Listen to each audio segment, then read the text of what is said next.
Let me now go across to Dr. Subramanian Swamy, President of the Janata Party, to talk both about Colgate as well as the 2G scam, even as an important development has taken place today with regard to the Supreme Court extending the deadline for the 2G auction. Dr. Swamy, first your reaction to the political drama taking place in the country. When do we really see the stalemate ending, if at all, and how do you respond to the BJP's hard stance as well as the Prime Minister's defense today? Well, we have three different positions on this coal question. One is the CAG report, the other is the government stand, and the third is what the opposition, particularly the BJP's stand has been.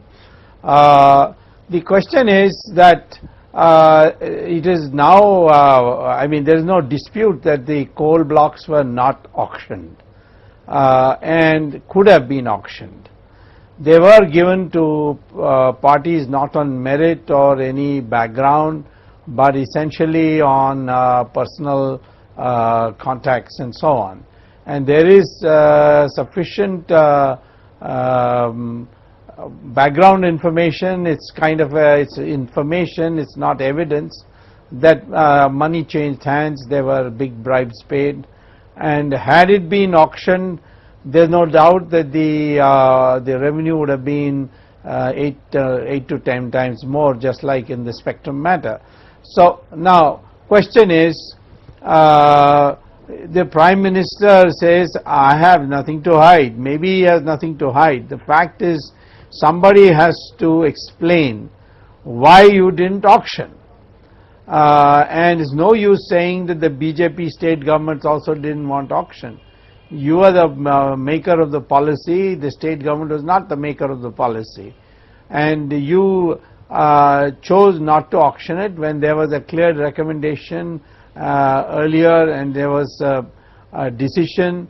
And even after the Chawla committee report, where very clearly they said the auction should be taken and the government accepted 69 of the 81 recommendations, they still continued to give coal blocks on personal basis and not on the basis of auction. So I think the BJP is perfectly right. What is the point of having a debate and then going home after that? We now want the government to be accountable. The government is, like in the 2G matter, is just is in denial. So now I think it's not only 2G, it's coal, it's oil fields, etc. So naturally, I think time has come. Either we get some heads to roll or we get new elections, have midterm poll elections. Alright, you're already talking about midterm polls, Dr. Swamy, but at the same time there are many who've actually criticized CAG's theory and its presumption of loss really for all natural resources by simply calculating a figure based on a presumption of a different policy being followed. Is that really a fair way of actually saying that this would be the loss to the exchequer? Well, that examination can be done by the Public Accounts Committee, because constitutionally it's only the Public Accounts Committee which looks at the CAG. The fact is that the resignations do not necessarily have to come when a court has pronounced somebody guilty. When something happens under your very nose and it's prima facie established, then I think till the complete investigation is completed, then only we can go for criminal prosecution. But till then, those who are responsible, they must step down, and if they are not in a position to do so because of this may lead to something worse, then I think the only alternative is to have elections. Alright, let me now change gears and talk about the 2G auction. New timelines have been set up today by the Supreme Court. Do you in some ways feel that now that the auction will go through your stand and the CAG stand has been vindicated, because the auction is taking place at a much higher reserve price that has been set? Well, first of all, there is no doubt that the amount of revenue now they are telling us is something in the region of 7 lakh crores and not not 1,76,000 crores more. So we are in a very strange situation that the total tax bill of the central budget is less than 5 lakh crores, and in one auction you are able to get 7 lakh crores. Look at the scandal that we have been such a high tax paying country, and where you could easily raise resources by this method of auction much earlier. What surprises me is the way the government is trying to buy time, and that is why today in the Supreme Court they came down hard on him. I have also made a proposal that the difference between the 2008 first come first served price policy and the auction price, that difference must be now borne by companies, because more than 4 months were given to conduct the auction, and they have not been conducted.